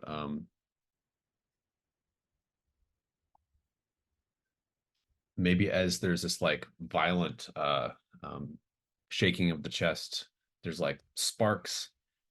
At some moment you might duck out of the way or trip or drop to the ground, and you get a glimpse of the sort of I'm forgetting the word, but like the deck that's floating, and you see that underneath there's other sealed chests that are kept in place with nets, like out of sight, like submerged in water, but like lashed to the underside of the dock so they don't float away. Could just be extra disposal units. It could be, who knows. Interesting. If someone As- could actually post the mold and this clue into the clues tab, that'd be awesome. Already doing it. Thank you. And I need to also, as update soon that. as it, oh, go ahead. Oh, I realized I need to update that tab with the name of the assignment and stuff. But sweet. Go ahead. Oh, I was just going to say, as soon as it sparks, Zeph turns to the person we had do the demonstration. Just go, is that a feature or is it's very theatrical? I like it, but seems a bit unnecessary. And they just kind of stare at you and they point, and here's the complication is that I don't think you would be this careless with your wires and supplies, but something about that chest, you almost like felt this like intake of air, like there's some kind of void in this box, and it was like pretty eager to grab the wire, and something else got tangled, maybe another piece of wire, but there is actually a trailing wire from your pocket going into the chest that's like crackling with current. I'm gonna need to have you make as a complication the revelation move here. So this is basically like the facing danger move in this game. There is both the veiled and the revelation move. The revelation move is when you are interacting with some kind of divine manifestation. So first I have to ask you, what are you afraid could go wrong here in this situation? I am afraid that it's going to pull me in the rest of the way, not just the wires in my pocket, and that's just deeply concerning. And I'm supposed to tell you how it's worse than that. Sorry for setting the bar high. No, it's great. Yeah, lean into it. Not only will it pull you in, I don't know, actually, does anyone have any suggestions? I'm drawing a blank. What if it pulls in Merryweather as well? Sure. Yeah, Merryweather gets tangled. Yeah, if Elle's cool with that, is a potential complication. I love it. Awesome. Okay, so this will be a roll with vitality. Okay. Because this is physically like drawing you in. All right. Let's see. And I don't think there's anything I can do to give me advantage on this. Nope. We're just you can mark things. You can justify it. Yeah, if you want.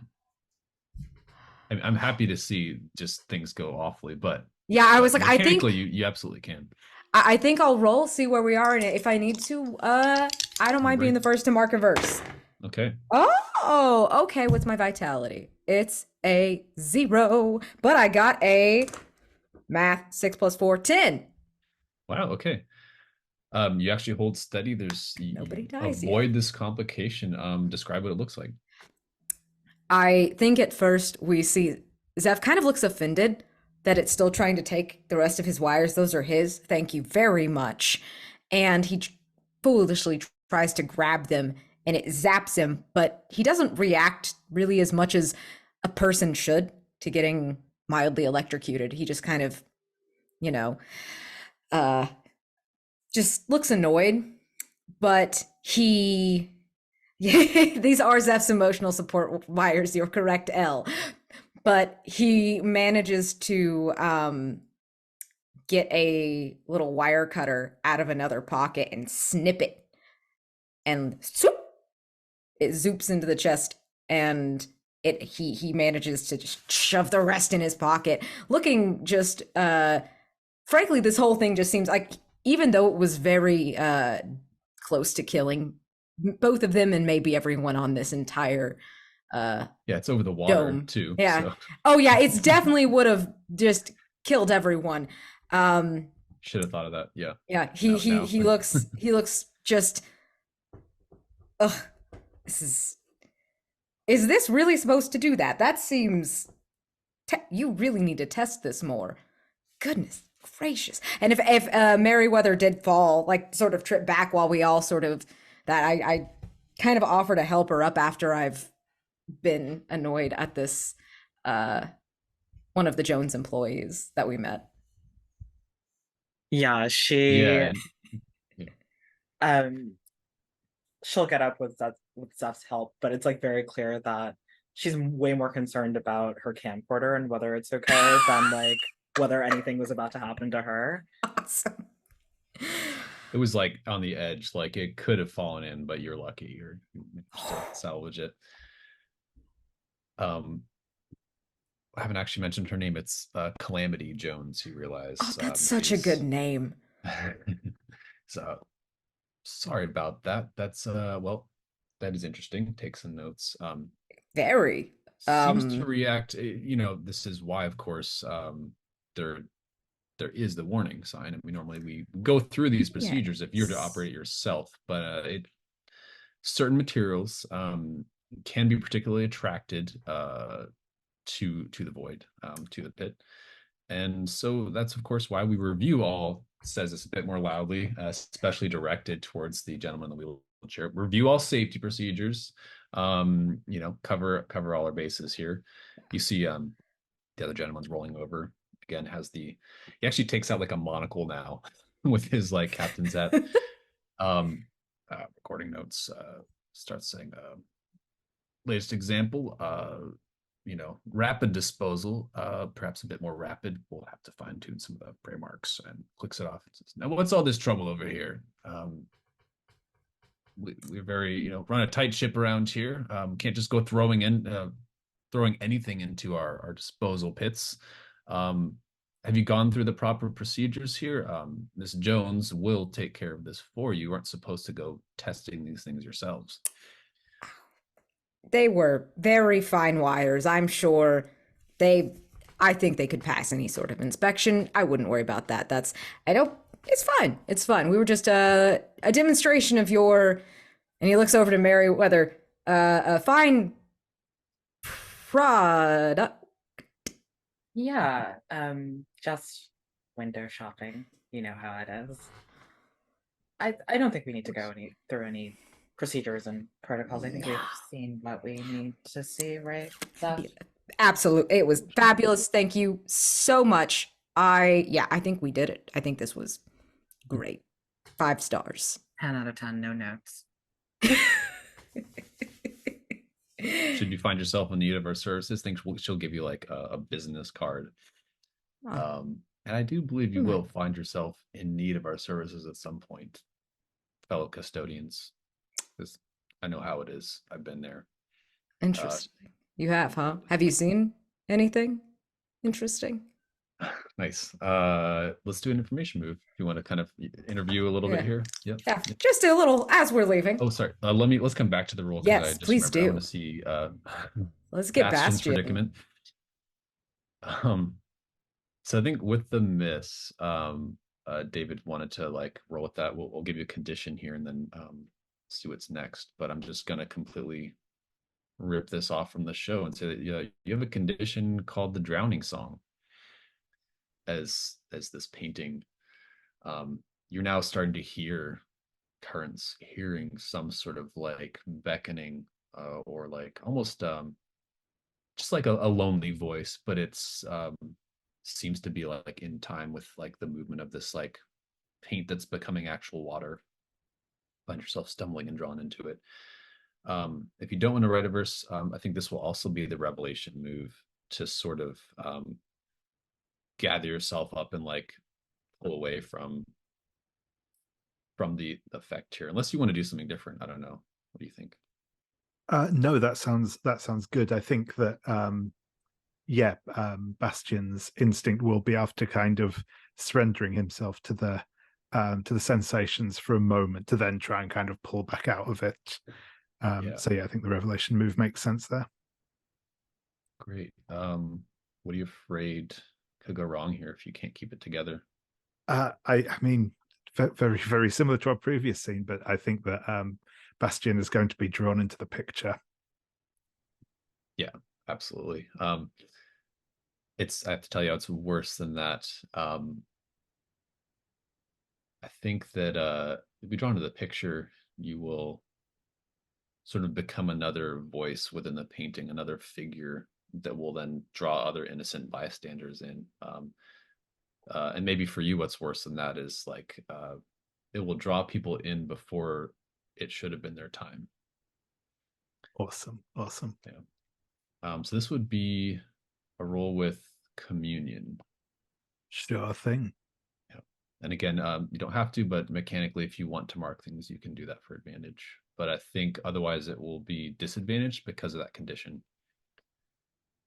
Sure. I think because my communion is a -1 still, and I could do with all the help I could get. I think as the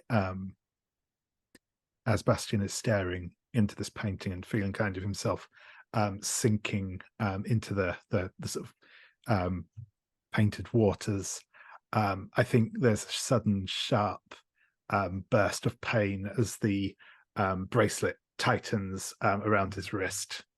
That kind of almost shocks him, hopefully, out of this predicament. Nice. Yeah, tell us what the role is here.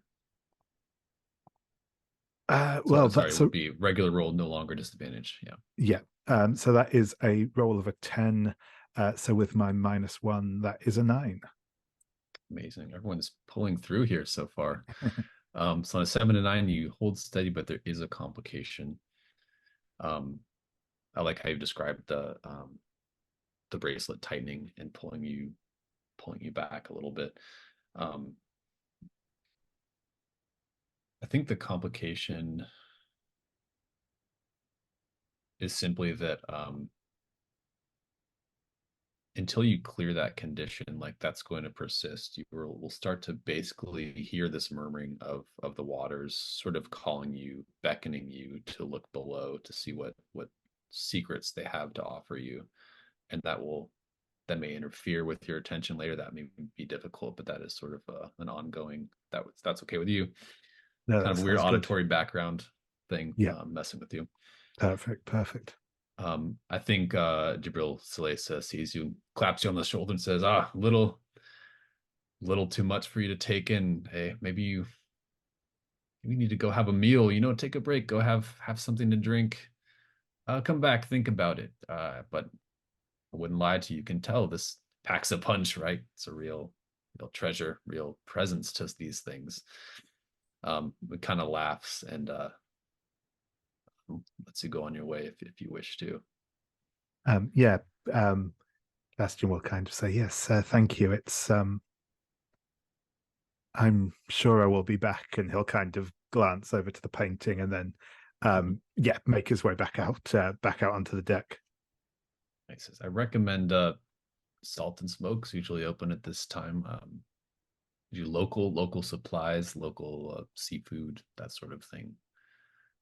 Maybe something with some spices, some substance, kind of looks like you could use it. Let's see. Let's cut back to Dr. Raymond, and then we'll probably have time to get over to the others as well.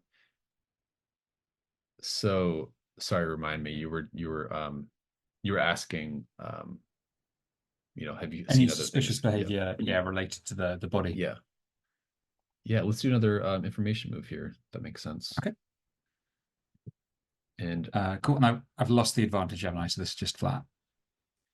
Just for fun, let's treat it as advantage. I think just because of the situation, you were like looking at this body that he is not feeling great about, and he's on the back foot. So I think insight as well would make sense, or presence, up to you. I'll take insight because it's better. Sure. That is a 4 and a 2 are my two highest. And then my insight should be 2. So that will take me up to 8. Nice. Okay. So a clue with a complication. We'll jump back to you in a second. Just remind me you have a clue and a complication. And so Merriweather and Zeph was starting to ask Calamity Jones, and the other fellow here is Twinge Moulton. this sort of inspector. Remind me what you were asking. Just between you and me, have you seen anything Oh, right. interesting? Yeah, cool. Make the information move with presence. Ooh, fun. I don't know what my presence is. I won't peep at it. It's a 0. And that's a 6. Nice. Okay. So we'll miss. About that. Bastion, would you particularly be looking to meet up with any of the other group between these two groups? Not Not explicitly, yet. but I am happy to cross their paths as I'm heading towards Sure. the restaurant. Oh, sure. Yeah. We'll just say for convenience, this isn't mapped out. We'll say they're near each other. I think since he mentioned Salt and Smoke is right there.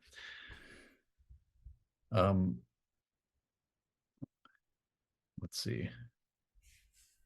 I think one, and sorry, John, you were asking about like if there were other people missing or That works for me, yeah. yeah, something. Okay, yeah, because one of the clues, I think what they tell you is that there is in fact reports of a missing child, which other market goers refuse to acknowledge.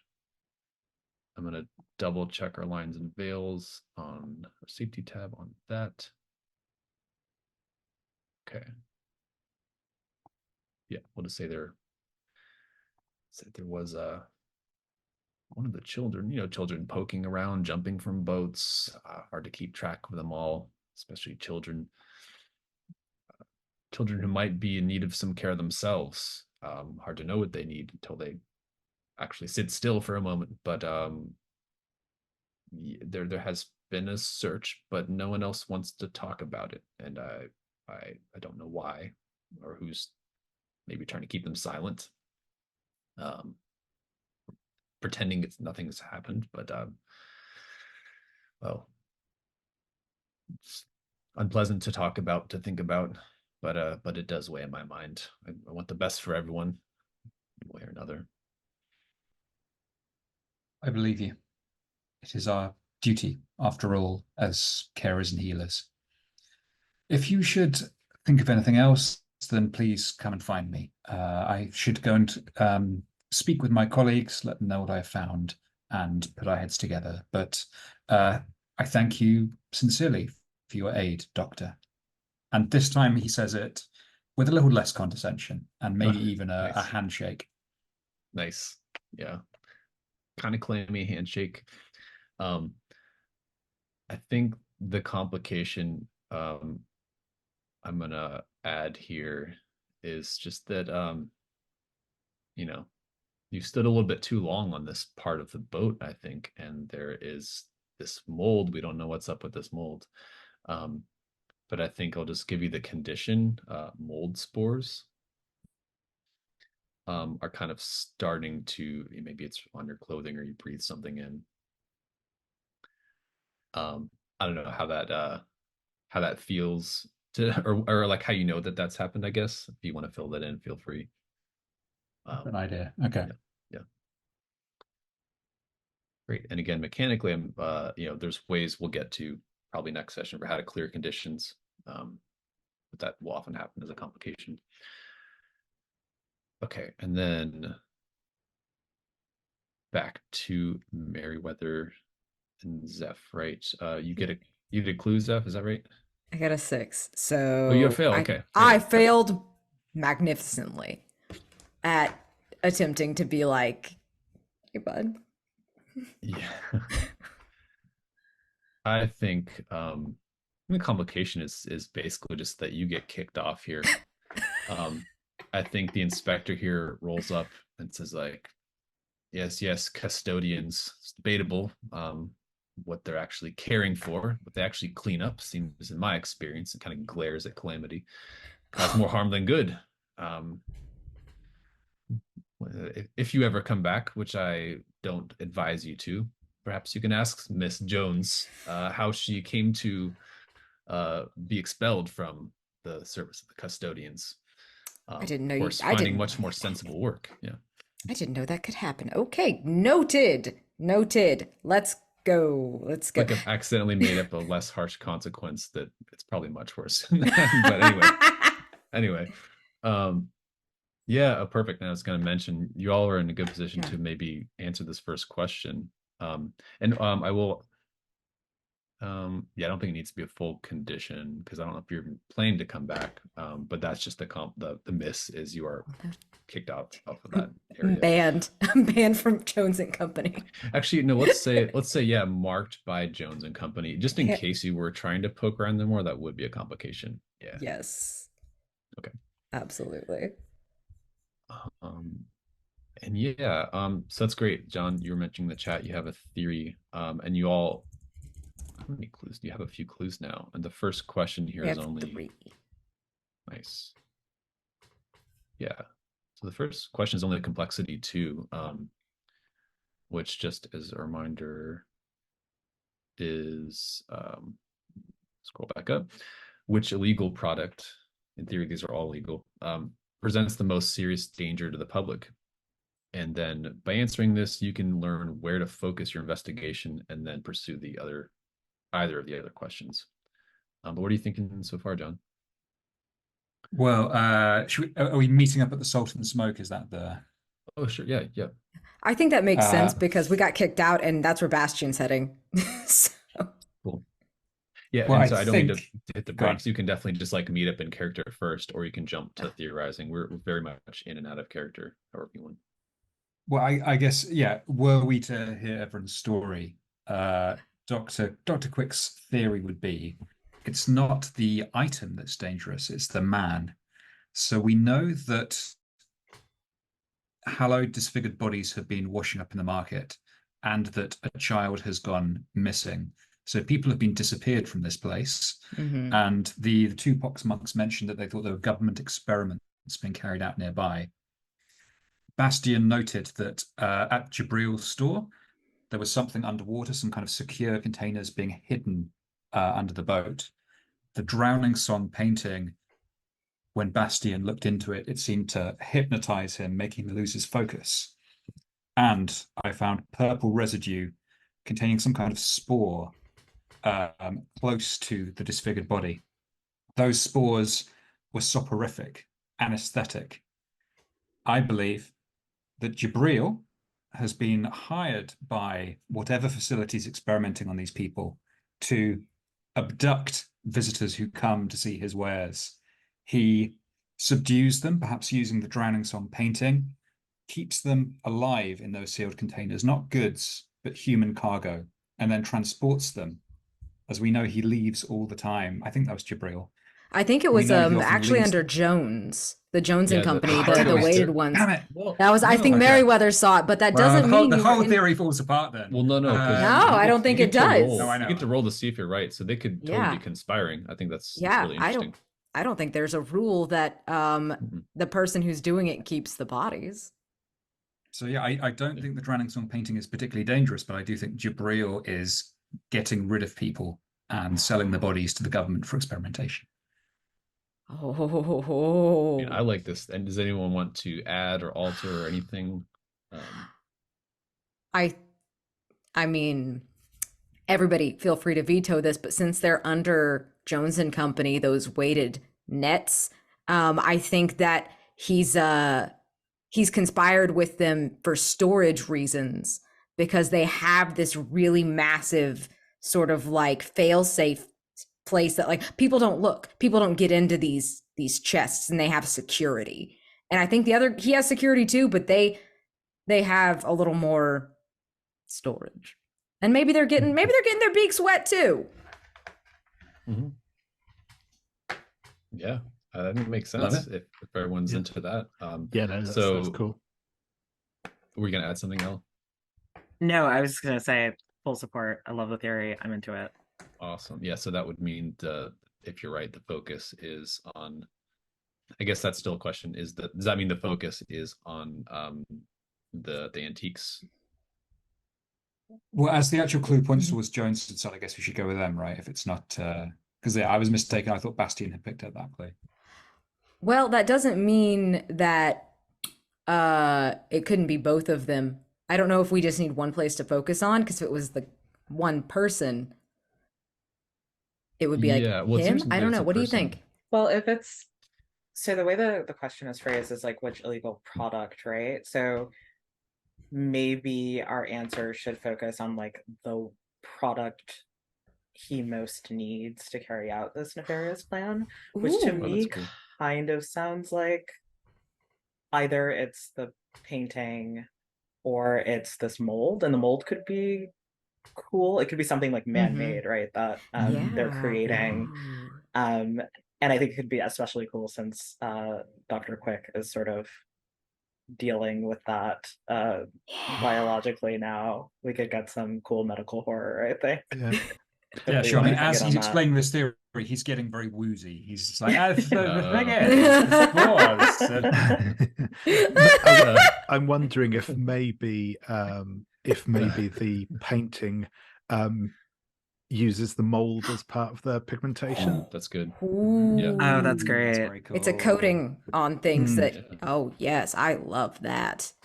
It's so funny because I didn't even get around to the product that they are pushing on the on the Pox Monks barge. Um, but no, either way, it's the important thing is that whatever your answer is, then it focuses you towards either neutralizing or taking advantage of the opportunities that this thing presents. So Hmm. but it sounds like the mold is the focus. Mhm. Is that about okay? You want to roll it, John, since you had the theory here? Yes. Yeah, okay. Yes, Is that, do. are we okay to use those 3 clues, making it a +1? I'm good with Yeah, it. yeah, sounds good. And Perfect. just to read Okay. the move, because we haven't for the recording, to answer a question. We've had the discussion. We're rolling plus the number of clues incorporated. So complexity 2, so it'll be -2, but plus the 3 clues gives you a +1 on the roll. Okay. 5 and a 2 is 7, so an 8. Okay. So it's correct. It is the mold, but there is an unwelcome complication, or pursuing it is more dangerous. I mean, I feel like what we set up already establishes that. I mean, I think the complication is 2 things: that you are infected with this mold. Again, mechanically, you can clear that by doing other things, but that's part of it, is you're already under the early effects of this.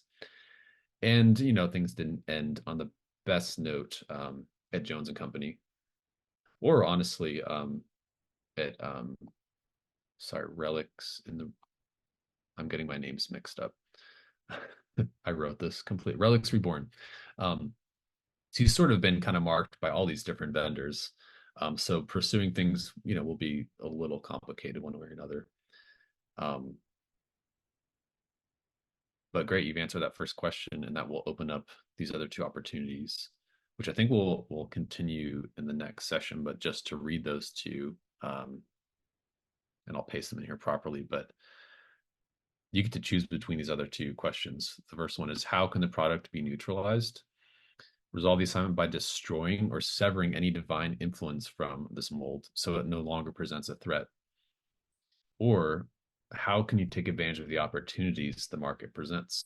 So this question, you resolve the assignment by negotiating an exclusive arrangement with the vendor so they won't endanger the public. And this lets you return to the floating market during the journey phase, which we haven't got to. And it gives you you can basically get more items and have other opportunities. So you can just decide that you'd rather profit from this. It's a little more complex and involved to answer that one. But I'll paste those in the chat really quick, just to get you thinking about it. And I think this is a good point to go to end of session questions, and then we'll do stars and wishes. So the end of session questions, hopefully I mentioned to mark them. I think I didn't, so, but it looks like some of you picked them. The first two are always marked, so meaning if you do those during the session, you get to mark them. Then besides that, you pick two of your own. So I think because I kind of breezed past that, if there's any of those two, any two other ones that you feel like you were able to do or you wanted to, you can pick those, and we'll go across them. So no one resolved an assignment yet. I think, let's see, Dr. Raymond, you engaged with a divine manifestation, I would say, for sure. So for each of these that you can answer yes to, you mark experience. And let's see, did you go out of your way to connect with the local community? I think so, talking to the pox martyrs, pox monks. And did you undermine the orders of your superiors or use the assignment to pursue personal interests? Not really, I'd say, in fairness. That's fair. But it's hanging there. Maybe we'll see more of that. All right, Zeph, did you also unwittingly, I think, engaged with the divine manifestation? So mark that. Did you go out of your way to connect with the local community? No, I didn't. I don't think I did any of these. I think you were exposed to, yeah. Yeah, I was we'll count exposed to that a one. divine manifestation, but I don't think I did anything on these bad boys this time. Almost got sucked into a trunk though. No problem. Bastion, you also engage with the divine manifestation for sure. Did you go out of your way to connect with the local community? I'd say arguably with Salazar. Mm-hmm. I didn't deliver a monologue this time though. I just have to No worries. Do that. Looking forward to it though. Yeah. The first session is always kind of short too. We're doing so much introduction. And then Merriweather, did you? Yeah, I think you also were exposed to engage with a divine manifestation. Count that.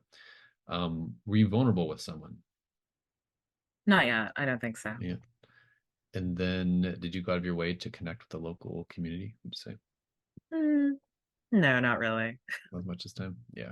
Plenty of opportunities for all of these. You're in the middle of a big, weird market.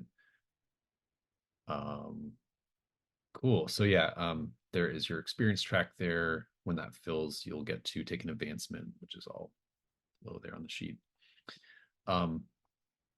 Before we get to stars and wishes, there's a little end of session, not end of session. There's like a little extra scene that happens. Because as we've seen these different scenes from the custodians, kind of fumbling their way through this investigation, it's pretty awkward. You're kind of hopping boat to boat and with varying results. There's been someone following you, taking notes from a distance. We just kind of see someone pretty nondescript looking, kind of wearing maybe like a hand-me-down vintage suit, the clipboard. Looks like they're doing a survey, but they're also kind of like looking after each of these custodians, is taking note of which locations they go to. As you're all gathered at the end, kind of speaking, kind of like peering a little harder at Dr. Raymond Quick, scribbling some notes. And we see this notepad, and it's kind of a form that's being filled out. It looks like it's like some sort of case file. Noticeably, all of your names are on this file, and it lists sort of potential for further investment.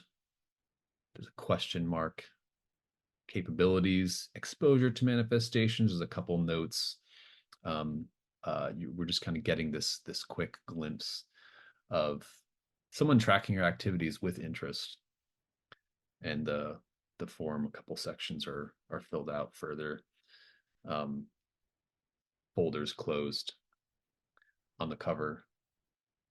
get the glimpse of something about an institute with theological research and innovation. Goes into another folder, and this person kind of walks off camera. We'll find out more about what that's all about.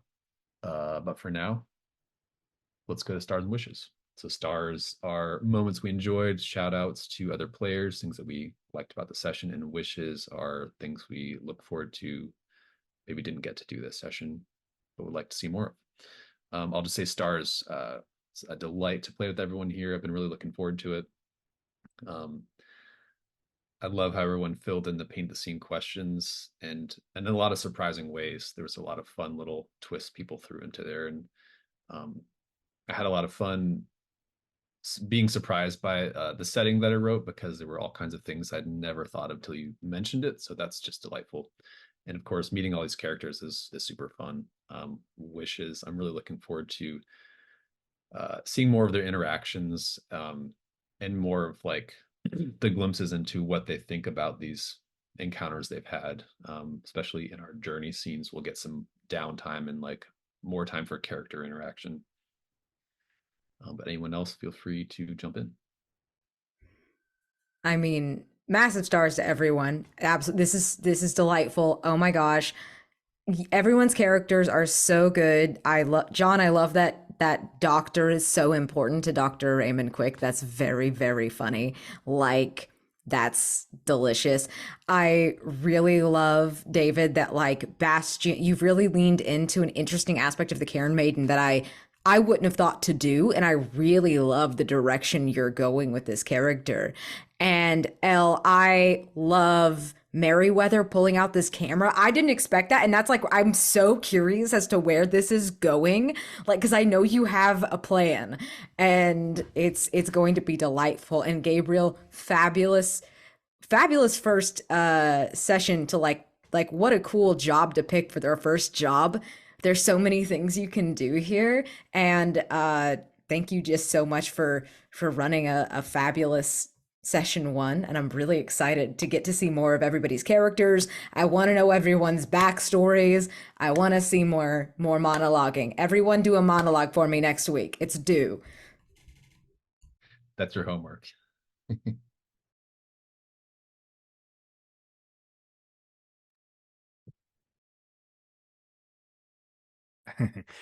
Doing the dance. So no, stars all around for me as well. It was a really good fun first session. I really love just seeing the little moments of everyone's character starting to come across. I mean, sort of similar. They're just like the that the kind of arrogant doctor approach of Dr. Quick was fabulous. I really liked that, seeing that. I loved Zeph kind of getting into the magical disposal thing was a really nice moment. Again, that just kind of really, of course, treating it as a very kind of almost practical thing, and that felt very fitting. And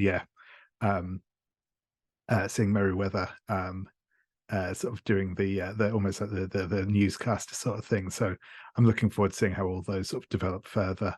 Gabrielson just really, it's always that tension of between like, oh, I really want to start marking the verses so I can start getting into some of the backstory, but also there are some sort of failed roles. It's just like, nah, I've got to keep that fail. So it's thank you for putting me in that predicament. That was great.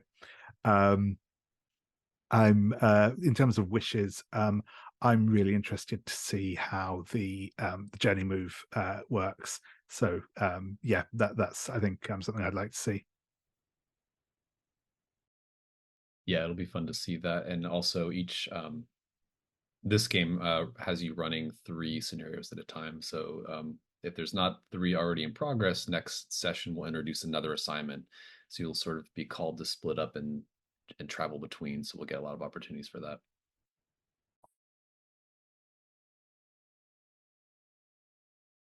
Yeah, lots of stars for me too. I'll try to keep it brief. I thought this was such a great sort of pilot episode, kind of feel.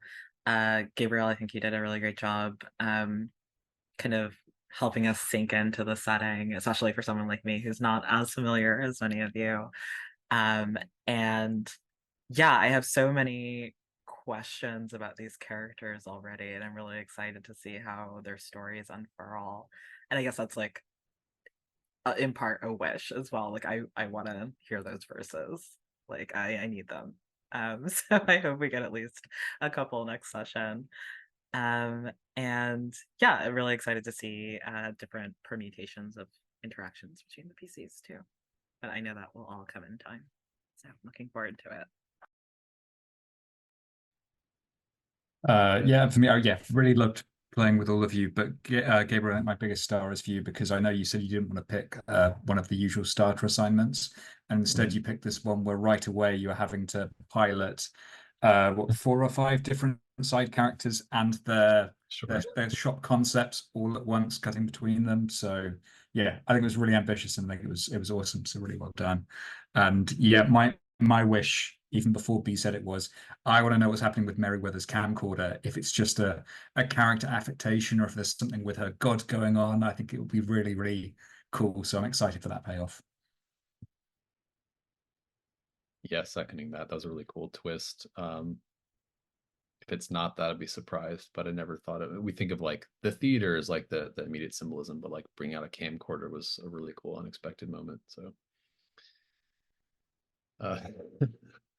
what's all the illusion? I said in the chat that we have a plan, pretending we have a plan moment to moment, and enjoying the chaos. Any other stars or wishes?